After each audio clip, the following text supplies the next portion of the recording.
Well, everyone, the iPhone 12 finally got iOS 16 and it officially came out. So let's go and take a look at it on the iPhone 12 and pretty much see if it's worth installing.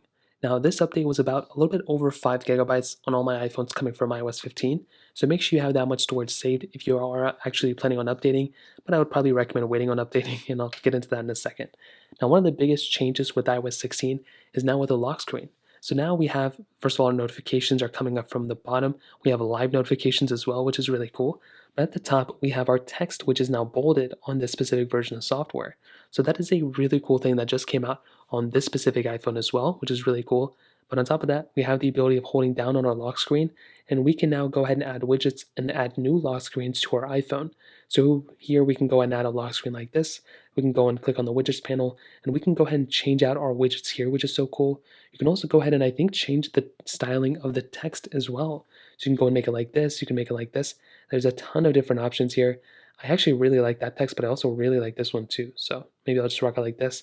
But we have that type of ability now. You can also change how this is looking like, I guess. You can have like the moon and stuff, which is kind of freaky, but you have that ability now, which is really cool. So here you can go and add it or cancel it, whatever you want to do.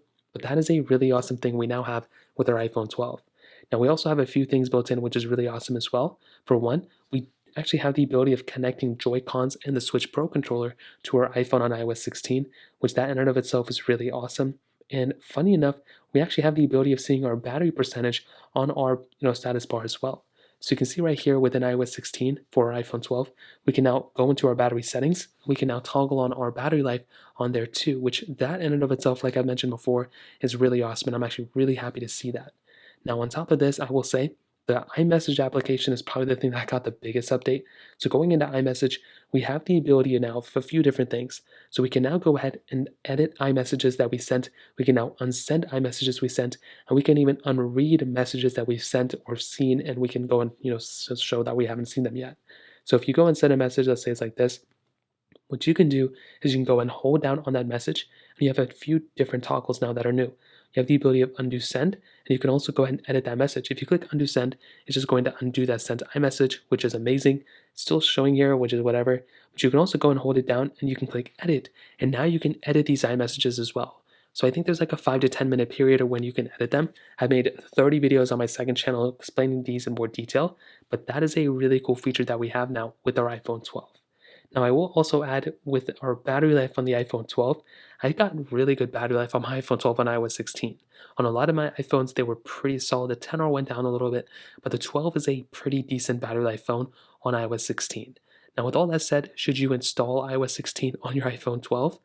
I will probably still answer no. Even though we're getting all these cool features, and even though it seems pretty stable, I would still recommend waiting out until iOS 16.0.3 comes out, or 16.0.1 at the very least, or better yet, 16.1, waiting until it gets a little bit further in the development, waiting until there's some more official versions of software, because it's usually around this time Apple focuses in heavy and they get a lot of people to update, and they fix a lot of bugs too. So installing the first version is not the best thing to do here.